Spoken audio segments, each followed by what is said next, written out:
Alrighty, welcome back to the Ace Attorney Book Club. My name is Ziggy, and it is another week of Ace Attorney Investigations, Miles Edgeworth. This week we are talking about the third case from Ace Attorney Investigations, the Kidnapped Turnabout. Quite an eventful case indeed. This week I am joined once again by Goomb, but also Allie coming back. How are you, Allie? Let's go. Hello. To have you here. 3 people to talk about Ace Attorney. And It's not a book club if it's not 3 people, am I right? Otherwise, it's just the Goomb Ziggy podcast. Check it out. that's true. It was a bit of a Goomb Ziggy podcast last week. Zibgy. Zibgy. Yeah. But yeah. Now it's like Goomb and Dr. Peggle podcast. Oh, that's true.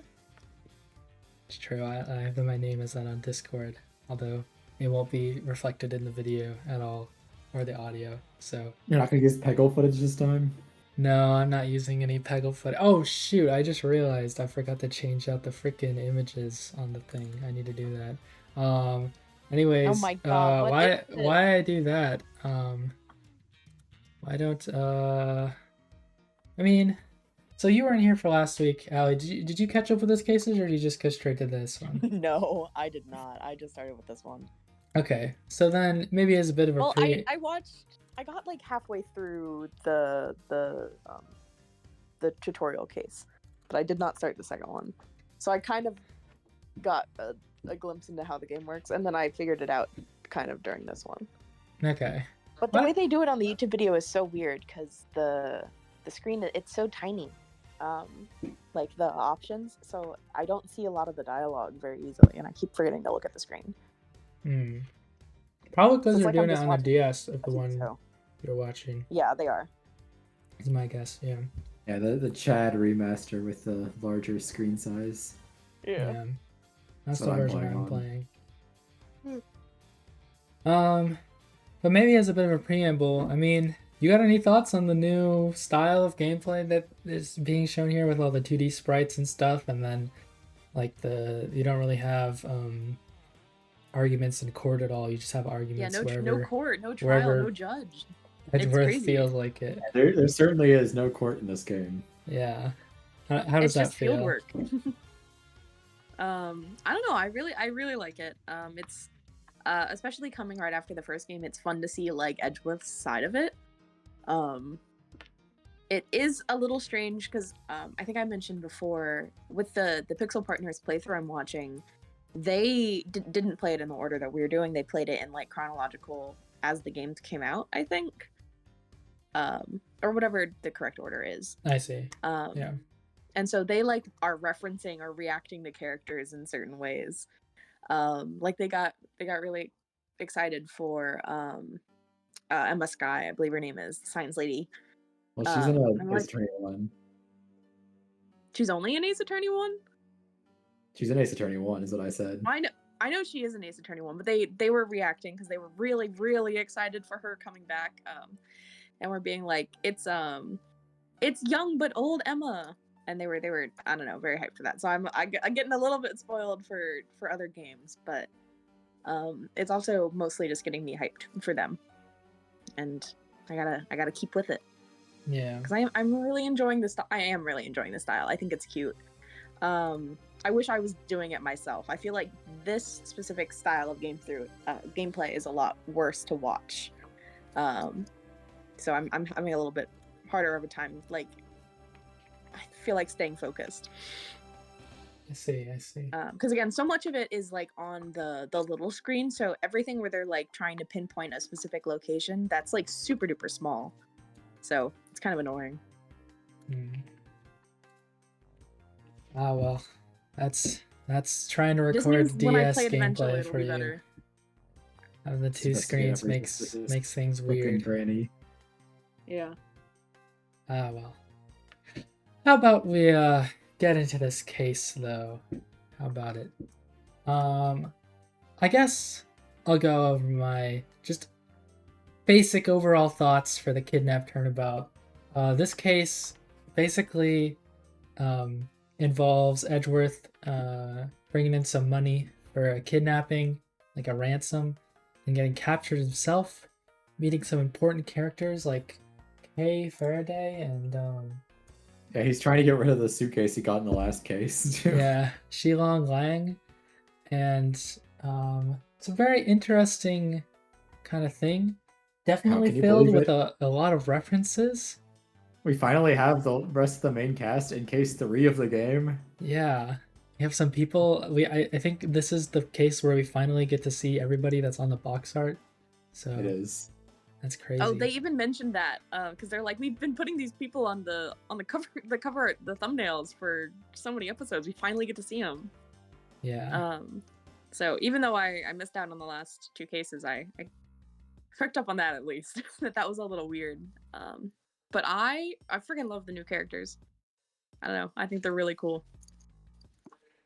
This case for me was a lot of highs, but also a lot of little things that I felt were very low. I am kind of mixed on this case overall, and we'll go through the various different things I was really pleased with and not so pleased with as we go along. But what about you, Goom? Any initial thoughts before we really get into the meat and potatoes here? My opinions on this case weren't really changed at all. I don't think it's the worst case in the game because I think that's the first case, but it's definitely not the best. Okay. All right, well, let's get into it, shall we? So, very first thing is we leave off, we immediately pick up from the case previous where Edgeworth was called about helping with a kidnapping. And we end up in Gatewater Land, the illustrious place that was foreshadowed, I guess, in I think Trials and Tribulations. Well, I mean, it was It's just actually real now. Trials Tribulations. I think foreshadowing implied that they had a plan to use it in something. Yeah, I guess that's fair. We saw the precursor events. They had it as a little Easter egg, and then it turned into a real actual thing throughout this game, I guess. Gag into location. So that's pretty cool. They expand out the Blue Badger family in this one, which is crazy. I mean, I don't think we actually ever go to the reconstructed famous hotel location. Although I can't remember, this isn't actually built in the hotel. They bought out a land in the town over, and they started building Gatewater Land, is what the flavor text says. Gotcha. Okay. Right. Yeah. But anyways, for some reason, so much money from the success of their hotel. For some reason, the ransom pickup is taking place there, and Edgeworth is doing a favor to drop it off for the. Well, the kidnapping is also taking place there. They're holding the person there. Oh, that's true. Yes, but he's doing it for an old friend, Ernest Amano, who we learn more about eventually. But I think all we really get at the beginning of this is just that, his name, and that's it, and that his son was kidnapped. Yeah, we learned that his name is Ernest, not Ernest. Ernest. You can pronounce Jock, but not Ernest. I see it as Ernest. I don't know. But it's a famous play, The Importance of Being Earnest. It's a pun in that play. Well, it's not a reference to the play, but there's a play called The Importance of Being Earnest. Wait, so is his name a pun, or is it just a reference? I don't know. It might not be a play. I read it a long time ago. See, I can't see what the second part, Amano, is supposed to be. I don't think it's a pun Ernest at all. Amano? I just think Ernest is a name, and it's pronounced that way. Otherwise, the pun wouldn't work in the other thing. I guess so. That's what I was trying to say. Anyways, so eventually Edgeworth is led to the haunted house, where he gets freaking jumped by a blue badger. This game has turned into a horror game. That's crazy. They a really good song, Kidnapped Turnabout, Overture to the Turnabout, or whatever it's called. That plays during the intro of this case. Yeah. Genuinely kind of scary. Was a little freaked out. That was because you see the body before, and then oh my god, it was so freaky. There was a lot of little visual gags or Easter eggs in this case that I really enjoyed. Yeah, I gotta say, out of all the cases so far, this has definitely got to be the best opening to a case. I mean, it's a little bit scary, just the visual of but also just the fact that it's a blue badger is pretty it's so funny. Goofy. So I love the animation with Edgeworth walking past the mirrors. I thought that was really well done. I thought it was cute. Yeah, I like the kind of animation that they have with the blue badger like standing up and slowly getting closer to them. Oh yeah, where he gets knocked on the it was head. freaky. But yes, eventually we were basically starting this case with Edgeworth kidnapped himself and put Yeah, into. this is my favorite intro of all the cases in the game. Yeah, pretty good. And then pretty quickly we meet a very important character to this case, Kay Faraday, who comes in from a window on the ceiling and yeah, she decides to trap herself with you. Yeah, gets trapped herself. But yeah, Kay Faraday, who I was pretty sure was supposed to be like the sort of assistant to Edgeworth in this game, but then in the first two cases she just didn't show up at all. So well, she is. She's the Maya of this game, except she barely is. She is not in like half of it. yeah, it's a little bit later than you would expect her to show up, but I guess But I guess she Maya is. wasn't in those two cases either, considering she was in jail in the second one. Mm. But she was at least in that case. Yeah. She had a presence. You got to learn about her more. Yeah. Now, this is unfortunately one of the lows for me of this case. I'm gonna be honest, I was not a huge fan of Kay Faraday. Oh my god. I think in the end, she did not exactly have enough to really stand out compared to Maya, honestly. Like, I don't know. She has this whole thief thing going on, which is kind of interesting, but hasn't really been like, I don't know. They don't really use it that much during the case. The only real thing that we get out of it is like the little thief mechanic that she has, which we'll get into some more later. But otherwise, she kind of just like her whole thing is saying she's a thief and then just acting as like a normal assistant besides that. So, yeah, I like her theme. She's probably a waste assistant in the series. Like if we try to ignore the massive bias I have against one of the characters, yeah, specifically an assistant role. But that's a complicated. That story will be explained in a later game. And I like that character when they're not the assistant. I just am frustrated at narrative decisions that they made. But whatever. It's not relevant to this game. Yeah. She's not super interesting. I don't know. I mean, compared to there is a cliffhanger sort of ending to this case I'll get into later that I'm hoping will help her character some. But at least she does have, within this case, though. She's just okay. I kind of just saw her as another Maya, though, really. I felt like she didn't have enough to stand out in the end. I felt like she was more likable as a character, though. Like, I feel like her personality wasn't as, like, objectively annoying as Maya and, like, obnoxious. Which I guess after a while does become endearing. I don't know. Maya just seems... I gotta disagree with that one. I'm sorry. Whoa. I didn't find Maya annoying at all. Yeah, I don't find Maya annoying at all. I don't think she's actually annoying, but I feel like that's how her character is played out to be. Like, the way that she teases Phoenix and the way that she talks and is, like, stupid about things.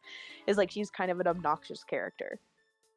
Meant to, like, annoy you and the Phoenix. And no, she's comedic relief. That's her role. I definitely agree with like the she's less of that, kind of supposed to be a little stand out less, like you said. Sorry. I definitely agree with the part about being like a little stupid. Just like to say funny quips. But that's exactly what Kay Faraday does. I mean, she kind of is just like she's also just there so that Edgeworth like explains stuff to her. I don't actually dislike any assistants, mind you. I'm just saying that like I wouldn't say she's the best one. I just don't think she stands out enough compared to Maya. Like I don't really think she needs to exist, but like it probably is good to have a female main character, such as being like the Edgeworth gumshoe show for the whole game. Pearl is kind of different. I am a big Kay Faraday fan. I'm sorry, guys. All right, what do you like about Kay Faraday so much then? I don't know. I think she's so cute. I think she is quirky. She is a minor.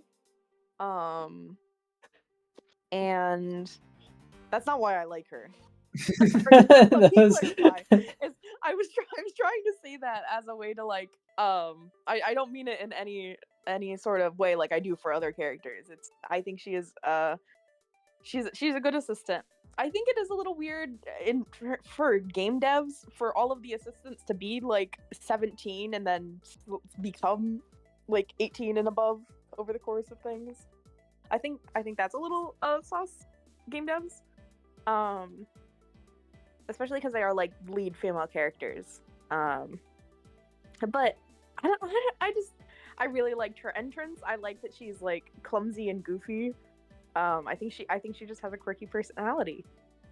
She was immediately more likable, I feel like, than Maya. I feel like I had a little bit of a tough time getting used to Maya. I see. Okay. Well, I can agree with the outfit part. I definitely do like her outfit with the hair thing with like the key and then the other keys like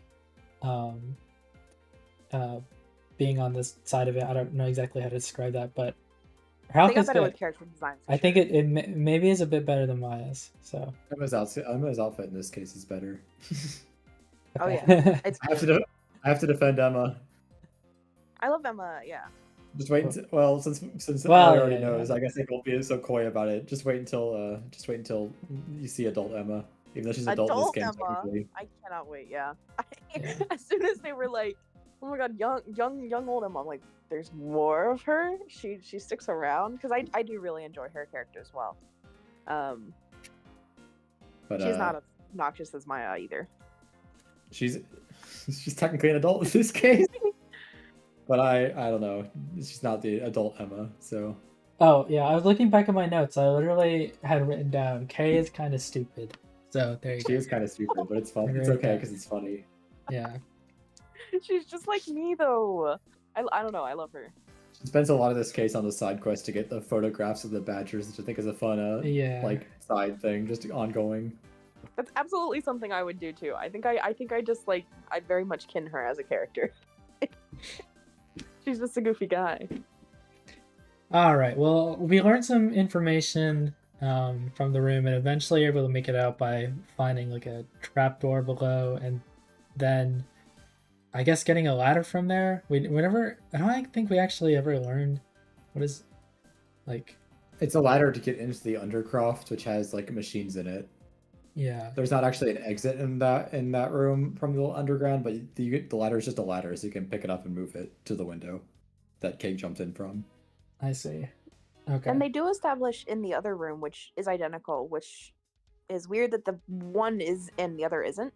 But it's like a passageway, right, for the Blue Badgers that work there, right? It's the Disney World underground tunnels. Which I'm surprised the murder didn't fucking take place in the tunnels. Like, goodness. That was a murder of passion, you see. But yeah. Anyways, we escaped there, and we are immediately confronted with another big character, Shilong Lang, the guy from overseas who basically just takes control of the case. Like, he's from Zhangfa, which was mentioned in the last case. Whoa. Yes. Whoa. And Zhangfa is like vaguely Chinese, but it's also explicitly called a small country. But like a lot of people have like Chinese-ish sounding names if they're from there. Or maybe that's not Chinese sounding. I'm just racist and don't understand what. But I don't know. Condom. But Lang's definitely the most interesting character to come out of this case, I have to say. I call him Shifu. That's Chinese. Shifu? What? His I have his name written down as Shilong. No, his 100 guys who work for him. They call him Shifu. Oh, I see. Interesting. Yes, he does immediately have 100 guys show up, and then they all respect him. They all count off, but then he explicitly says that they're not numbers. They're all number one. Yeah. So I like his relationship with his guys. It's funny. He very much respects people, even if he doesn't agree with Edgeworth. He lets you have arguments with him to prove things. But then also he has to have his assistant, Sheena, remind him of all like these texts and stuff of ancient wisdom. She's in charge of keeping the information like kept. Yeah. She does not really do much in this case at all. I'm kind of just assuming that she's that character archetype, like the really silent but smart. That like props up the actual person that's talking. But I don't know. Maybe we'll get more out of her later on. I like her showing up in his animations just to like hold him stuff or point with him. It's funny. Yeah. Hand him the scrolls, and then he just opens the scroll and completely covers his face. Lang Ji says, "Woof woof aru." Yeah. I definitely loved that. Like I really liked the tiger's like character design being like animal themed. I didn't like that his skin was orange, and like I never felt like we got like a real justified explanation for why it was that. I'm just gonna kind of angry. Yeah, just a bad tan. It's so ugly, but like I love that, and so like seeing him, and I'm like, oh wait, what's he gonna be? And like seeing his like jacket, and then having them call him like the wolf or whatever, I'm like, oh, that's so cool. I love their character design. I live for that sort of style, and the hairstyle, ugh, so cool. Speaking of his character design, the person who designed him tried to have him like show up to the investigations like shirtless, and then they were rejected. And then he tried again, or we just had like the boa covering his like nipples, and they rejected it again, so they gave him the clothes. Wow. This is a true story. Good. Is the art out there? Can I see him shirtless and with a boa? No, I think it was just in the proposal stage. Fuck. Dang. But good character. I think he's immediately a good rival to Edgeworth, especially how he like commands the room. Kind of like the role Edgeworth played against Phoenix in the original games a little bit, or just the prosecutors in general. So. And their scuffle about like what like objective truth is and like how you go about finding it, I think is, I don't know, I think that's a really interesting dynamic, and seeing them both being so passionate, and just also being like, you're flat out wrong, and I'm gonna prove you wrong. Yes. It definitely. I mean, like you said, I think it's playing the role that that Edgeworth played for Phoenix. And I think that's neat. I think that's cool. I will have some more to say about his philosophy after we talk about the next character that shows up, which is actually a returning character, Mike Meekins. What the heck? He shows up at the Western Land in a blue badger costume, and he's just kind of hanging out right next to a garage. So that's something. He's selling the kids' dreams. Yeah, but kind of funny to have him back. Gotta say. Yeah. Something about this case that is always like at least mildly mystified me is I don't know why they brought Mike Meekins back of all characters. I mean, he's so lovable. What do you mean? I love Mike Meekins. It's cool. We don't get a 3D animation of him this time, unfortunately. No 3D Mike Meekins dance. Yeah. But, I think they got their fill of using 3D models in Apollo Justice. Yeah. But it's cool that he's here. I mean, he immediately gets arrested by Lang, but it's kind of funny. This is also the beginning of talking to people that are in Blue Badger costumes, which will happen multiple times throughout this case. His damage animation is way worse in this game because he doesn't have the handcuffs and his badger suit. I really like his Ace Attorney 1 damage animation where he like he strangles himself. Yeah. He doesn't have any handcuffs this time. Yeah, he doesn't do that anymore. It makes me sad. Yeah, but after doing some investigating, we find a body within the garage. This is another thing that was kind of I wasn't too sure about, because how does Lang have like 100 guys and they didn't manage to find this, even though it was literally right next to them? Listen, Lang's guys don't know how to open a door. I don't get that. That's kind of weird, but whatever. I can kind of forgive it, I guess. But because you find that there, oh, you go. It'd probably be more interesting if you came out of the kidnapping and then you came out into a scene that was already an active murder investigation. But I guess I wanted Edgeworth to like be able to see the body, like for himself. Yeah, they kind of do get quite a few moments with it before the police show up. They kind of wanted to like have their cake and eat it too, with Lang already being there, I guess. They sort of wanted to establish that, yeah, Lang was in control of the scenes and he wasn't going to let Edgeworth go investigate. even though the rest of the game you kind of just go investigate things anyways, and Where he's Lang investigating where shows he up isn't actively after. investigating right now. Yeah, and then Lang shows up and is like, "Oh, well, I knew that," or I guess we missed that, but that's kind of weird. This also is establishing the bullet entry wound to the body is very peculiar, and also that the body didn't die in this place. It happened in another spot. Ooh. They arrest Mike Meekins, and the main thing that stood out to me for this part was how Lang basically said he had a philosophy of just like arrest first, ask questions later. Anyone who was suspicious, and Edgeworth was like, no, you gotta have actual like reasons for arresting the person, and he's like, nah, that's not how I do things. Which also brings up the question, why is he not arresting Kay immediately? Because she's kind of just a random civilian that's here and is also going around spouting that she's a great thief. I kind of feel like she would be another great candidate to just immediately be arrested.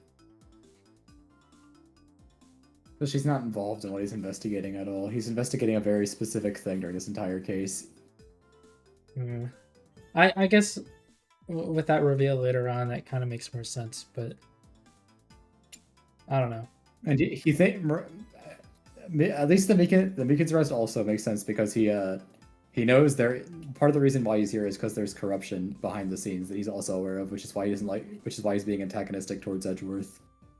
I guess you could kind of explain that as just like because he does come off as like more of a jerk than he's. In this case, then I would say it's just because like I feel like he's being more aggressive toward. He says so at the end of the case where he's like, "Oh, I thought you were the corrupt prosecutor that I was investigating." Okay, I guess under that light, it could make a bit more sense why he's sort of like has this attitude. It could not actually be his philosophy. He just like wanted to. Oh, it is actually his philosophy, but he's okay. Well, like, I don't know. He's not a police officer. He's an Interpol agent investigating a very specific thing. I just don't think it makes much sense that he doesn't. Nobody seems to suspect Kay at all. They kind of just accept her being there for no reason, which is kind of weird. She's the assistant. She's Maya. I don't know. I mean, I guess Edgeworth just kind of eventually accepts that she's his assistant. Well, once Gumshoe was kidnapped, he's just like, it would take more effort to get her away than it would be. But Kay also just like Edgeworth doesn't really suspect Kay of anything at all. He kind of just assumes she's fine immediately. Kay also just shows up, and Edgeworth doesn't really question it all that much. He's like, "Well, you're here now. Where did you come from, little child? Like, why are you here?" I feel like he really doesn't give it enough questions. It brings up a lot of questions, and it feels a bit like Kay is more just convenient. Like Kay is just shoved into the assistant role, and that's it. We kind of just needed an assistant. We put her in there. We put her in there, and then entire case sitting in Edgeworth's office. We move on. Whereas for Maya, we had like an entire case to like prove her innocence and show why she wanted to hang out with Phoenix, I guess. But I will get ahead of the bell curve. Maya is the only assistant introduced with a case where she's the defendant. Yeah. Well, I don't know. I mean, I'm guessing maybe the next case will give more of a reason. But at least for this specific case, it feels a bit weird. The way Kay is introduced and then not questioned further. So. I agree. That's something. Okay, before we does threaten to have her arrested as soon as he meets her. Oh. And then she goes, well, I haven't actually stolen anything yet. Yeah, well, I guess he gives up on that pretty quickly. There are more pressing matters. You can't arrest someone for saying they'll commit a crime. I guess that's true. Lang probably would, though.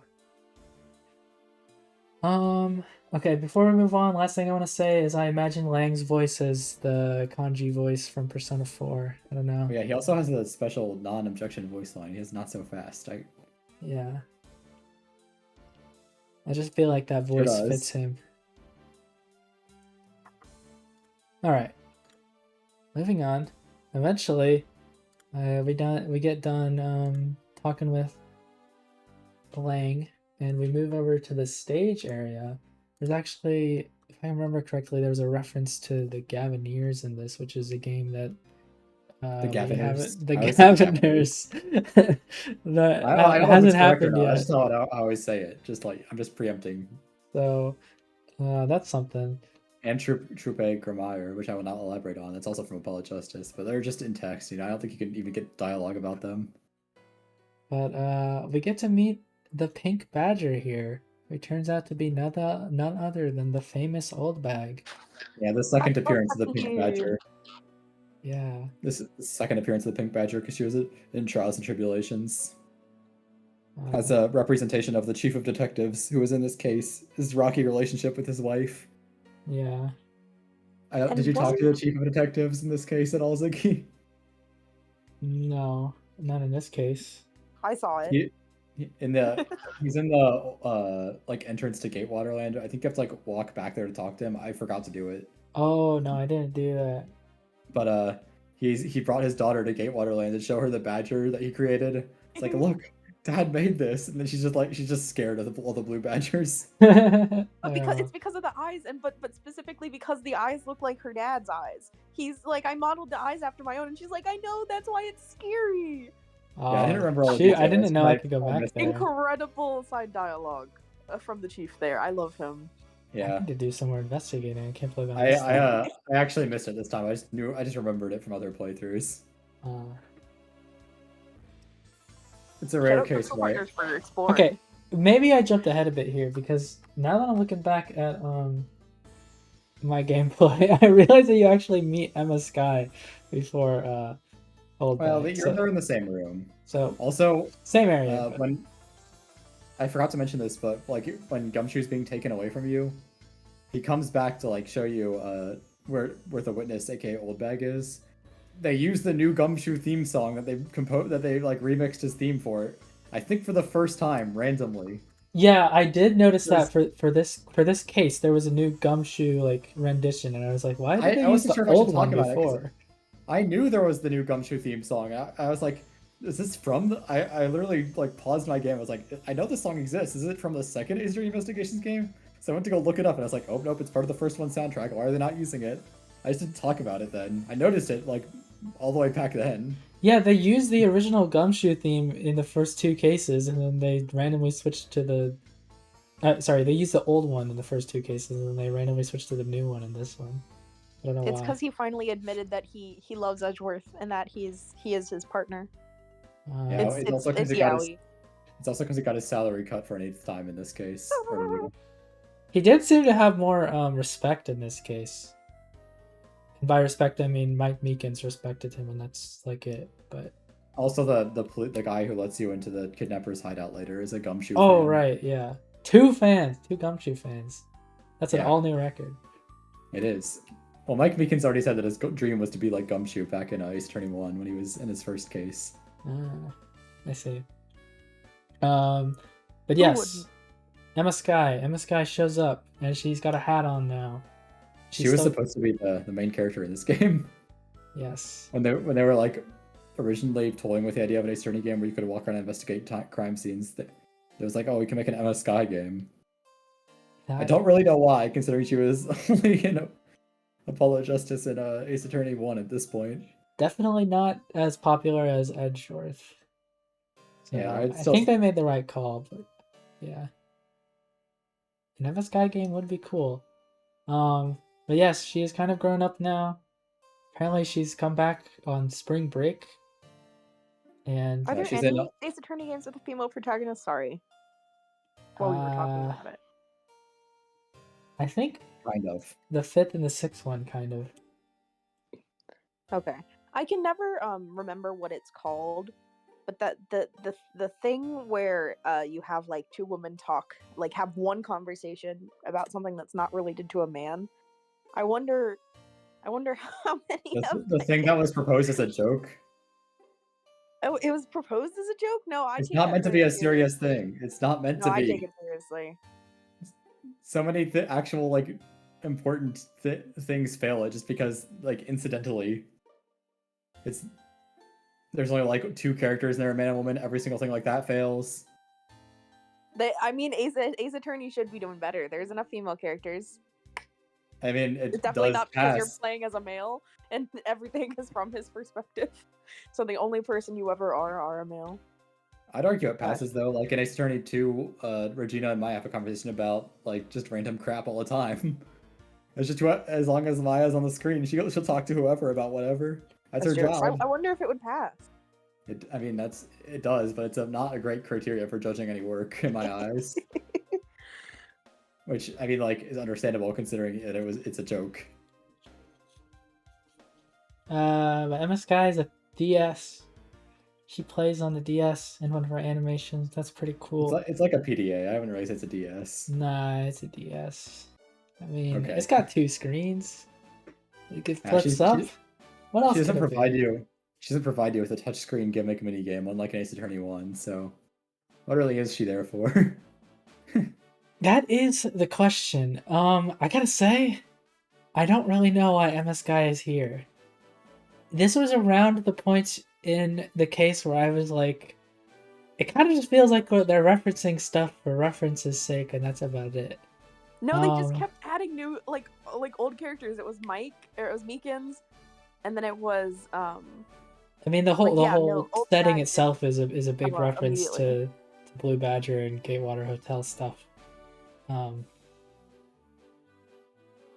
I mean, she shows up and I think she does one thing with like luminol. I'm pretty sure. It's a footprint detecting thing that she uses to. That's how you determine there is a person in a badger suit at the scene. Okay. I think I just found that weird because later on they do something with luminol and then she's not there at all. Like she only shows up for this one scene and that's it. So I don't know. She just doesn't really add that much. It's cool to see her. I mean, I guess I hope she shows up in some of the other cases after this, which are 2, and I'm kind of expecting it could literally only be the last one because the next one is supposed to be a flashback thing. Hey, you never know. Maybe 6-year-old Emma Sky will be there. That would be crazy, but I wouldn't be opposed Just say, have you ever heard of forensic science? I'm just saying, after Meekins and Old Bag and Emma showing up, it gets to a point. I don't know if they need all of these. I personally have no issue with Old Bag showing up, unlike Meekins, because Old Bag had to be in the Edgeworth game. Yeah, absolutely. Like you're just waiting for the pin to drop, aka Old Bag to show up. In the costume, yeah. Yeah, so they get to have the reveal with Old Bag taking off the mask very dramatically. Yeah. Edgy poo. It was pretty iconic. She plays her dedicated Old Bag theme song. She had my favorite quote from this case, where she's talking about, I can't remember exactly, but she says, I don't plan on playing the part of the dead badger in front of a bunch of kids. So, whoa. That's she's talking about how she went to the stadium to like sleep in the VIP area. Yeah. But this is another new sort of mechanic that they introduce. My original favorite quote before in the very last section I found what I liked more was Edgeworth reacting to Old Bag with just, today is beyond typical, not my day, into the realm of waking nightmare. As a reminder, this is like the same day as Turnabout Airlines. Yeah. Wait, what? Oh no, I thought it was like a day or something later. It's like pretty much the same day, I think. Because I think I remember after the first case they said, I guess this all started after that case 2 days ago. So I was assuming the airlines case, and then a day later this case, and then a day later the. I don't remember the exact timeline, but they're close enough together where it's like I think the airline starts and then like a day passes or however long the flight takes passes, and then I see. I think they're within 24 hours of they're within 24 hours of each other, definitely. Yeah. Because I mean the guy literally calls Edgeworth asking for help. So yeah, Ernest Amano. Yeah. The guy. He has money. He has long ears. Thank you for letting me study in Germany. Oh yeah, Mr. I guess we did technically we saw him in the flesh now, up to this point. Yeah. He shows up. Yeah, I mean we'll have more to talk about him later when stuff is revealed. Yeah, we can just talk about him and Lauren when they actually like do something. Yeah. For now he's just a guy with long ears. So that is counting his money. Dear This is boy. animation. Pass. We have the introduction of Little Thief. I don't really like Little Thief. Well, I'm going to be more negative than that. I actively dislike Little Thief. Yeah. For one thing, I don't think it fits Kay Faraday's character. She's dressed Well, up she as didn't make like it. she's dressed up and also kind of like acting like a thief of old, like kind of like a Robin Hood, Minata Garasu, but she's using like very modern day technology that is also kind of nonsensical. It's But not nonsensical. It's just like a projector on steroids. It's like vague sci-fi, which I guess it feels sci-fi to me. it is. I mean, it is, but it's not like completely unrealistic. I feel like it makes a lot more sense having the context that it was meant to be Emma Skye being the main character, and they probably had that component in mind, like with the storyline. And they're just like, oh, yeah, call it Little Thief and give it to the girl. I don't think Emma Skye made it that far into the development. Oh, okay, never mind. And that was just like the original idea. It just feels a bit too scientific for Kay Faraday, but yeah. That's not the reason why I don't like it. She didn't make it for one thing. She just got it from the original Yadakarasu, or as she says in this case, it's an inherited thing. I guess So maybe. Well, okay, you go first. The reason I don't like it is I just never find the Little Thief segments like engaging, which is not a great sign for what I think of the end of this case. But we'll get there. It's just kind of like, here's what happened.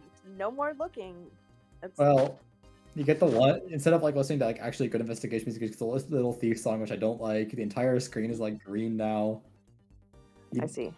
It turns the game into like Deduce Simulator most of the time, where you just have to point out things that like don't match reality, which isn't really super interesting. Deduce is like more interesting when it's like a fragment of a crime scene where you can like bounce in multiple different views. But I never really do that with like Little Thief segments that I can think of. You don't just know where to go immediately, and then you're like, okay, well, this is the thing that's wrong now. This is the thing that's wrong now. In the Little Thief segments, you really don't have a lot to compare. You're kind of just given a scenario and then pointing out the one thing that is wrong with it. Yeah, it's kind of the same problem I have with like Logic, where like Logic as a whole, you're only ever matching like two pieces together, so the puzzle designs for Logic can't be that engaging. And like, since like only so many things about the environment can be different when you're using Little Thief, you just like notice things that obviously change. You're like, okay, well, this is where the problem is. I don't know. So wait, I have a question, Goomb. So you don't like the logic as a mechanic for this game? You don't. No, we talked about it last time.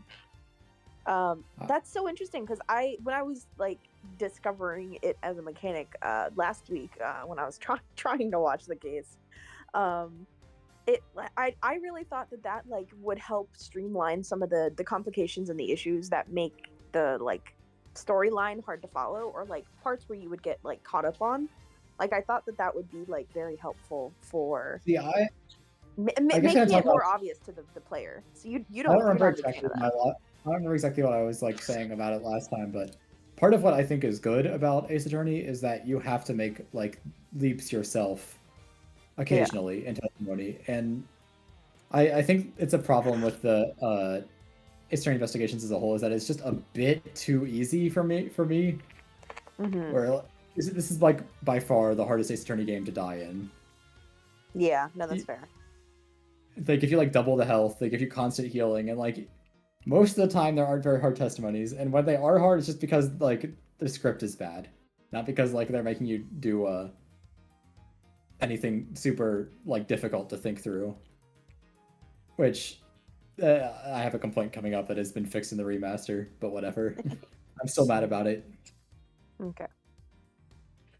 Yeah, but we'll get into this a bit more near the end of the case because I feel like this complaint kind of shows more there. But I really feel just like the characters sort of just accept Little Thief. Like, yeah, we just kind of accept it as truth. Like, they don't really question it that much. And that just feels kind of weird to me. Especially when like the other important people are just kind of like, yeah, I mean, I guess that's just how it happened if they let it out like that. So it's a bit awkward, but it's just a problem where usually the like big gimmicks in Ace Attorney, they make it so that only the protagonist can see them. Like the forensics in Rise from the Ashes, you have to wear the special glasses to see. Yeah. The only Phoenix can see. Like those stuff. Later, Yeah, later other stuff in characters future- don't really interact with it, so it's like, okay, I mean, it's not really See- affecting other people that much because this is just a way for me to figure out what's happening in the case. It's not like proving anything to everybody. I do that with the evidence, right? Yeah, I think occasionally they probably should have had like more reactions to it, but it would get tiring if every single time it happened, like every single person I see was like, "Whoa, what is this?" And they had to have like every single person say it, because that's like a problem in other games where like every single character has to react to something. Cough, cough. The entire Trail series. Cough, cough. Yeah, I just I don't know. It gets worse as we go on. So let's move on, shall we? A little deep, I mean. Right. So what happens after this? We eventually get done with that, and we also do some investigating in the other storage area that we weren't able to look through previously because it was locked.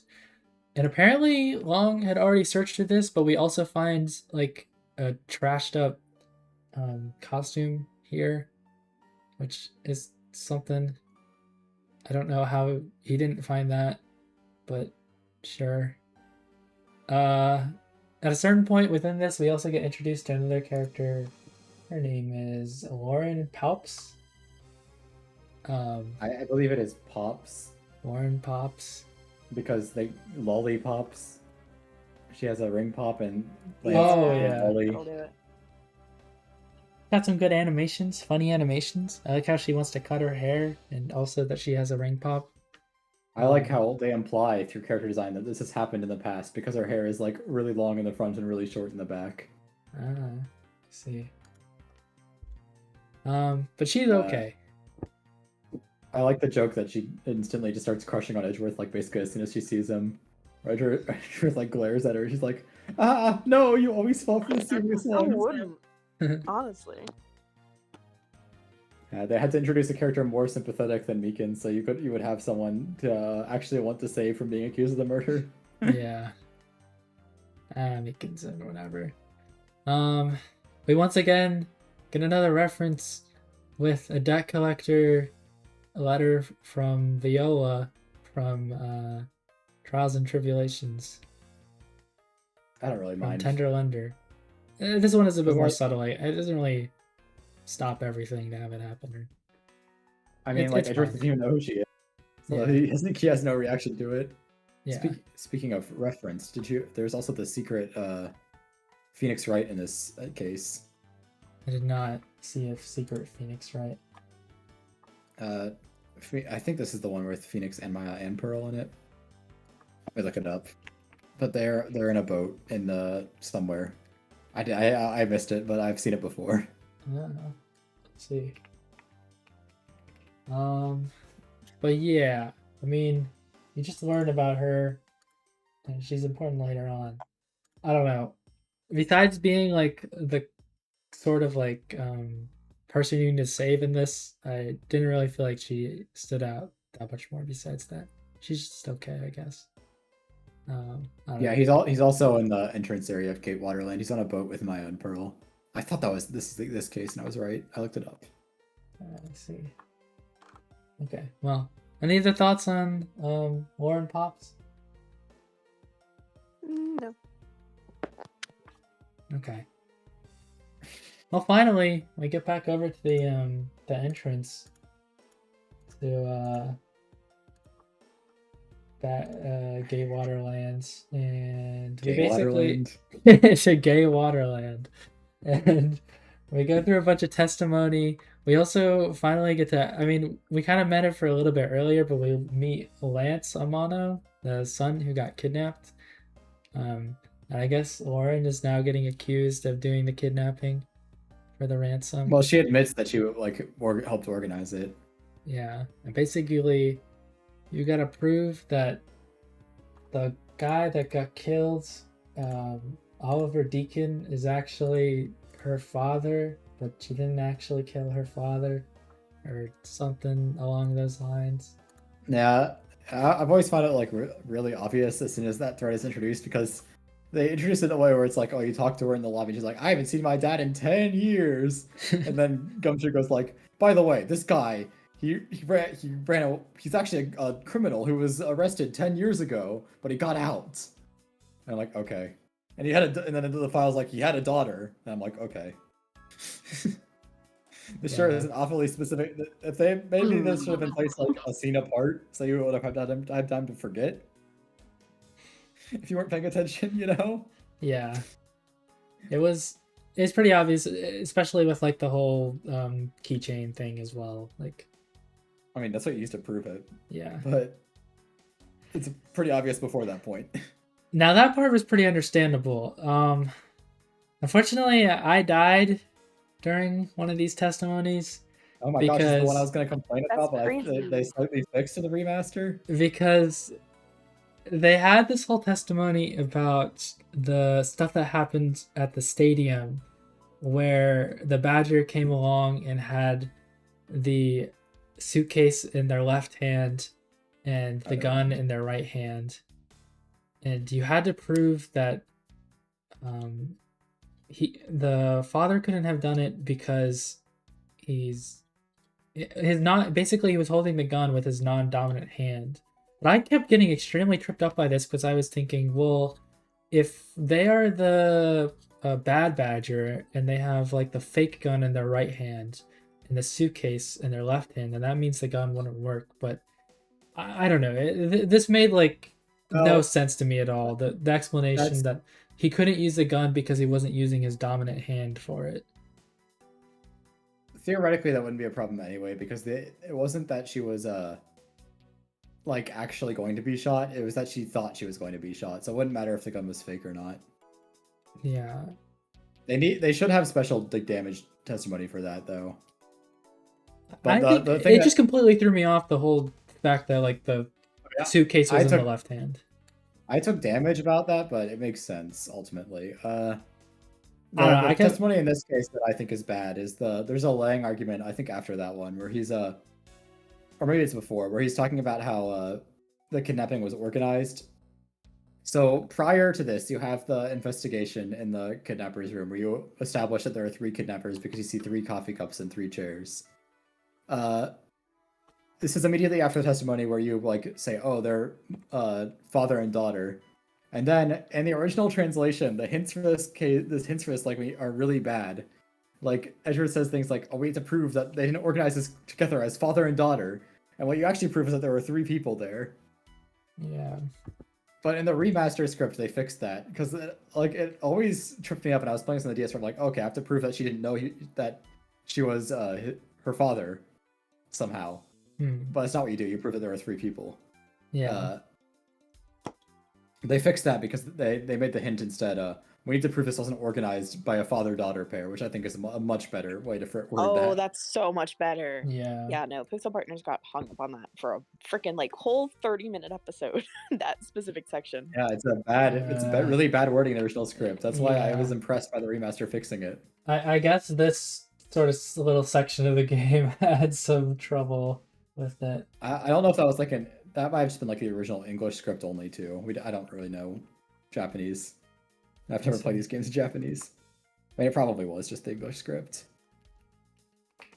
Yeah, but at least a positive to come out of this was the experience of me dying did make me learn that they don't force you to save scum in this game. You can just restart straight from the testimony with full health, which is great. Yeah, I think this is when that starts. I guess it takes away stakes, but come on, it's a visual novel. At a certain point for these things, I could either just look them up or I could just try it over and over again until I die. Like, don't punish me. I think the penalty is just the shame you feel for dying in the first place. Which I felt no shame because I thought this whole thing was stupid anyway, but whatever. It's good. I'm glad that there is no requirement of saves coming if you're about to die. So, there still is an Apollo Justice, but I think this is the first game without it. Oh, great. Oh, well. Maybe they fix it in the remaster. Or I guess no. I think there is at least. I don't know. I just remember dying in Apollo Justice, which probably means that that was a problem. I see. Well, anyways. Eventually, we get to the point that the murder happened in the haunted house. and because I think they fish up like the Bad Badger costume that the guy died in or whatever, and find Well, out what happens is information that about like the you glass shards. you prove that Lance is the one who organized the kidnapping scheme in the first place to try to get money out of his dad, and then Ernest uh, interrupts the whole thing to be like, I found this evidence which proves that Lance didn't do it because Lauren's fingerprints are on the gun. See. Speaking of Lance, Lance has like an amazing damage sprite where the like handcuffs he's wearing just pop off and he has to catch them in midair. Yeah, and pretend that he's still handcuffed. Yeah, it's a great one. I love that damage sprite so much. Lance's sprites in Yeah. general are really good. I don't really think he's a super interesting character. He's just like the spoiled Yeah. rich kid. Out of But, that like, three his- group, honestly, I was least interested in Lance, even compared to the guy that was already dead, to be honest. That's pretty fair, but Lance is pretty uninteresting, but he does have really good animation, so you know that does count for something. Yeah. Except for his breakdown when you prove that he's the murderer later, because obviously he's the murderer.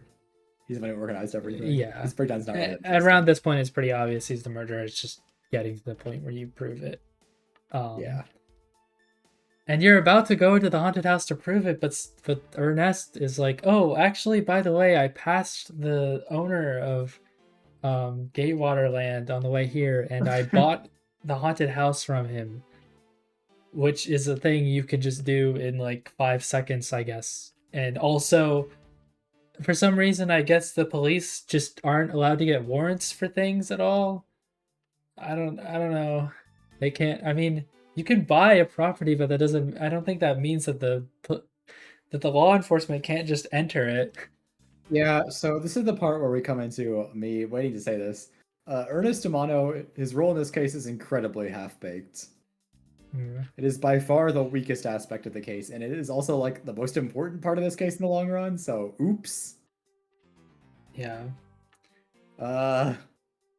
This also sort of brings up the problem of if he was so willing to just pay $1 billion to buy the haunted house to make it so his son wouldn't be convicted. He pays of $1 murder. million. He used the ransom money. I was just exaggerating. Why could his son not have just like asked him to pay off the debt? I mean, because Lance is an idiot and spoiled, and he just thinks it's embarrassing. Is the real reason, I think. I guess so, but like, I don't know if his father's willing to go that far. I mean, I feel like his whole character is just being filthy rich, so he shouldn't really have money problems to begin with. Like, that's the whole reason he goes through this whole plan, anyways. But I don't know. Maybe that's more of a minor complaint. I guess I just find that kind of weird. But yeah, they pull out this thing where it's like, nope, I bought the haunted house, so you can't go view it. But then, the solution to all our problems, Little Thief. We can use that to go to the haunted house in a projected view to view the scene that happened with Edgeworth anyways, so it doesn't matter that he bought the haunted house. We could just go view it with Little Thief because Little Thief is just that good when you tell it the right data to put in. So that happens. As you can probably it's tell. Not just based off of like Edgeworth's word. They say they have the blueprints for the haunted house too. Well, either way, yeah, I'm not exactly thrilled about the turn of events. I don't know. Yeah, I don't like it either, but that's just because I don't think cases should end with an investigation segment. I think they should end with a cross-examination. Like, they have the Presto cross-examination where you accuse Lance, then they drag it out with the Little Thief segment, which is explicitly to give Ernest Amano opportunity to, like, actually interfere with the investigation so he can be arrested at the end. I understand that. I just think that they should have cooked more with his role in the case. Like, Ernest Amano should have been the final boss. He is ultimately the reason why the case happened, just because he's a bad dad. He's pretty scummy, and they should have had time to like confront him. Not having an Ernest is way worse than not having like a Morgan, because at least there was a final boss in the Morgan Fey case. He just kind of awkwardly peters out in this one. I just don't really like how. I mean, obviously, everybody just kind of accepts Little Thief as fact 100%. All the people that I think should be doubting it. And then also the fact that it just completely negates the whole plot point of him buying the haunted house. I don't know. Well, Lang has no reason to doubt it because what Lang wants to happen is for Ernest Amano to do what he did. He's waiting for Ernest Amano to trip up and like do something so that Lang can arrest him. Yeah. That's I his guess entire like so. goal. That's why he shows up to a kidnapping case in the first place, because it was a Lance Amano kidnapping case. And he's like, oh well, Ernest will be involved in this. I know Ernest is involved in crime. I will arrest Ernest when he screws up. I guess you could solve a lot of problems with nobody questioning Little Thief from that perspective. I still find it kind of Yeah. annoying though. Because Lang's role in this case is not to be anti-Edgeworth. He's just arguing against Edgeworth for a large portion of it. His role is to be anti-Ernest. He just thinks that Ernest and Edgeworth are the same team for a large portion of the game. I see. I mean, you For do some help reason. out Ernest in the beginning, so I guess I can understand why he would think that. Yeah, Edgeworth goes without reporting the kidnapping to deliver the ransom for Ernest because he feels like he owes Ernest a favor. Oh. Yeah. Yeah. Okay, never mind. That makes sense. That's why Lang also leaves him in the holding cell at the beginning when Edgeworth calls like Gumshoe's phone and Lang picks up. I see. Oh well. What's done is done, I guess. And eventually you use the Little Thief information to prove the whole thing with the mirror in the haunted house. The giant mirror. I mean, I like the little flyer thing with the disappearing blue badger. That's kind of cool, though. Yeah, for some reason the Little Thief segment starts where you have to prove which badger it was, even though you watched the intro to the case because you're at the end of the case and you very clearly remember that it was the proto badger because the intro was really good. So yeah, that's kind of weird. I guess Edgeworth didn't see what it was though. So. Yeah, it's just, I don't know. I always just feel weird when you're like, because in the tutorial cases where they show who the culprit was, it's usually incredibly obvious who the culprit was anyway. Yeah. Anyway, I mean, like, I guess it's pretty obvious by this point that it was Lance who hit you, but like, it's just weird. I don't know. It's just a weird puzzle. I normally don't like show the intro to a puzzle like that, you know? Like, they could have doing things in Little Thief is just kind of awkward and weird. I don't know. But you do get to learn the amazing philosophy from Kay that I like is my favorite quote. If someone steals from me, I steal something from them. If I get hit, I hit them back. If I get paid, I return the money. That's the secret to how the great thief works. That's true. And then Edgeworth just goes, doesn't seem like Edgeworth just thinks, it doesn't seem like she'll survive very long with that philosophy. Yeah. I just love their dynamic. They're so cute. I think that's part of why I really do like her, is because she compliments Edgeworth well. Well, we'll get more on Kay in the next case. But yeah, basically this case wraps up. Lance, that's his name, right? Lance is arrested along with Ernest Amano. Yeah, and Lance is arrested and then Ernest is arrested, and Lang's like, this is what I came here to do. I came here to arrest Ernest Amano, and then, but I thought you were the corrupt prosecutor that I had heard about working in the office to help him. Yeah. And then Jock Portsman shows up. Oh yeah, we get Jock. Yeah. I wonder who the corrupt prosecutor was. I wonder who the corrupt prosecutor in the prosecutor office was. Clueless. Yeah. And then we get a little tease about the next case where Kay is like, haha, I thought you guys would have remembered me. And Edgeworth is like, I don't remember you. And then he's like, wait, I'm starting to remember. And then, yeah. And she pulls out a cravat from her sack of holding. Oh, I see. Yeah. That's this case, though. Is there anything I missed? I feel like, see, I think that's it. I didn't do my thing of playing the case just like the day before. I did it over the weekend this time, so things might be a little more fuzzy for me than they should be.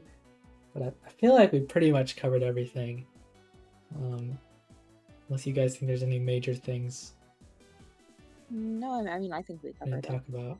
Goomb. Music was pretty good. There's some new themes for people. Yeah, they use all the generic character themes for this game, and also the old bag theme. Yeah. I like the old bag one. It's actually just for old bag, but in my head, it's the old bag theme. I wish there were more characters in the whole thing than like 2, like new characters. I mean. because we had freaking just so many repeats. As much as I appreciate them, I don't know, it felt like it was a funky case all around. I still definitely enjoyed it though. Yeah. Okay. Any final thoughts before we go to rankings, I guess? None? I'm excited for the rest of the game. I hope that they get better and Okay. like finish it out well. Well, how about we start with you, Allie? What letter ranking would you give this case? So I'm not on my computer currently, so I can't physically see it and do it to compare it to the other cases. But I would maybe give it a high B, or like probably a high B. I enjoyed it. I liked the new characters. I think that it introduces cool elements, but it was just kind of clunky and didn't feel super clean. All the things that we've been saying, really. Yeah. All right. Goomb, where does this go on the emotion chart for you? I don't remember what I said about Turnabout Airlines, but if I said it was fine, then because I'm also saying this one is just fine. I do think Turnabout Airlines is better. You're telling me you picked the green option for the case where they introduced green mode? No way. Yeah. Green. Oh, like I don't really know how a case is supposed to make me feel like curious. I guess we'll cross that bridge when we get there. Yeah. I don't think that'll ever happen considering I've played all these before. All right. Grateful would be like if a case gave me $5. I'd feel pretty grateful if that happened. Yeah. Like, whoa, thanks for the money. I mean, I think if I had to pick an emotion for this, even though that's not my thing, I just kind of go with... I'd go with calm. I don't know. Makes me feel calm, I guess. Well, if I said fine last time, then it's calm. I don't know. Is calm worse than fine? Let's be I don't know. They're different emotions. I don't think one emotion is worse than the other. It's just what you feel, you know? It's a good way to rank things. I'm glad you picked this chart. I'm a huge fan of it. As for me, I gotta say, this case does not rank super highly. Yeah, there's the highs and the lows of it. A bit annoyed by... I don't know. The references just got to a point. I mean, they were in the cases previously, of course, but maybe there was just a little too much in this one. I like the blue badger, but man, sometimes after I've seen so many blue badger costumes, it just kind of all starts to blend together. So, I don't know. Well, I think this is the investigations case that is the most guilty of just having stuff from previous Ace Attorneys in it as in prominent roles. So. Oh, I would be surprised if they had more references in the other two cases after this. Yeah. Like, I already thought there was a decent amount in the other ones, like with the lunch landlady and the salmonella and the previous one. So, yeah. But I can't really think of any, like... And Ace Attorney investigations, too. There's still stuff in the background, obviously, because they like doing that. But I can't think of anything that are like, oh, Meekins shows up just to be the defendant, just to be, like, basically the defendant for, like, a bit. I'm fine with... yeah, just to be clear, I'm fine with references. It's just, like, a good half of this case is, like, a bunch of references. I mean, the entire setting literally is. So, it's just, I don't know. Which does kind of make it feel like the characters that they introduced don't stand out as much. Especially like the act. I mean, I honestly could care less for Lance. I really don't care about him at all. You know, he's no presence whatsoever. I was going to say, I forgot. Okay, well, I haven't actually said my ranking yet, so let me get to that. That was just a preamble. That puts this case at me at number 12, above Turnabout Pigtop, below Turnabout Memories. I can't exactly remember. Oh, yeah. Turnabout Memories, that was the first case of Ace Attorney Trials and Tribulations, the tutorial one. So now that Kidnapped Turnabout is behind us, a lot of people actually think this is the worst case in Ace Attorney Investigations, and like sometimes the worst of the series overall. I don't really agree with that. I just find the first case of this game incredibly dry, as I said when we were talking about it. Yeah. So it's like I can see it. It's definitely the weakest of like the real cases, but like I wouldn't like cut it. It just needs like touch ups, you know, like another go through the entire script to tighten it up. This case just has a lot of little small things that kind of pile up to make it not as good. But I don't think it's terrible. I like the concept. I mean, I get what they're going for, like with the whole costume thing. Like, it makes it hard to figure out what's what because there's costumes and stuff. Especially So- when there's two of each costume that they, point out. Yeah.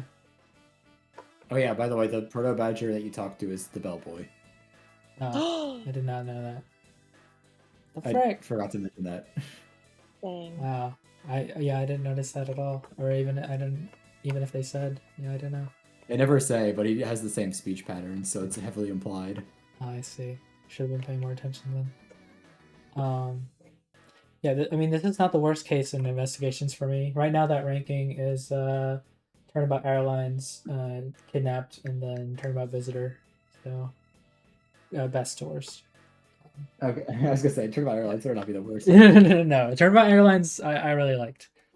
Yeah, Turnabout Airlines. That is in the upper half. Well, okay. Before this, it was exactly on the halfway point. Because we had done 16 cases. Now I think I was a more lukewarm on 17. Turnabout Airlines than you were, but I still like it more than this case. I would say I still like it overall.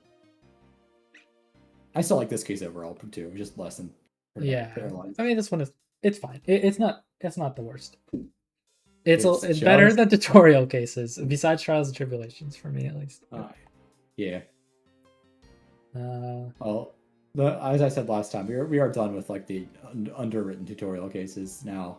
yeah. Let's go. All right. We might Well, not be saying that once we make it to a certain Ace Attorney game with the incredibly overwritten tutorial case. I think The that's pretty exact much opposite problem. Pretty much it.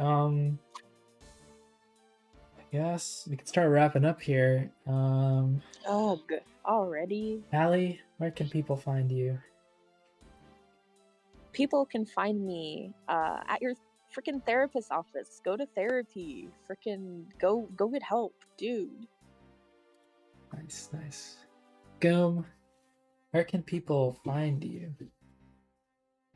Hang on, I'm looking something up. Okay. I had a plan, but I forgot. Okay. hang Well, on. maybe I can. While you do that, of course you can Oh, always find me here on the Zigzam YouTube channel, a weekly, sometimes bi-weekly Ace Attorney podcast, Duckpond Ace Attorney podcast episodes. I don't come out with any other content currently because I'm in school. But remember, when you're doing that argument, remember to press every statement, press every like, subscribe, and bell statement. Yes, True. indeed. Okay. Anyway, people can find me in Aquatic Mine. Once it was a coal pit, but now it's a water ride. Makes you want to sit back, enjoy the life, and do things like you're doing. Get to shine. Sure beats fighting with the foes all the time, but I gotta do it. They always stay out of line. Yeah. Could find Goomb there. Good luck. Yeah, Goomb, you'll have to give me a link to that so I can put it in the description so people can find you. Hang on. Okay. I posted it in Music End a few days ago, but you can have it again here Okay. in VC End. It's a song from Sonic Adventure 2 that I was Oh, saying. gotcha. Okay. All right. Well, I think that'll do it for this episode of the Duckpond Ace Attorney Book Club. So catch us. Join us next week. Next time when we talk about Ace Attorney Investigations Miles Edgeworth Episode 4, Turnabout Reminisce. Thanks for listening. Bye-bye. Bye. Bye. Bye now. Bye. Bye. Bye now. That's my Bryce Papenbrook voice. It's not very good.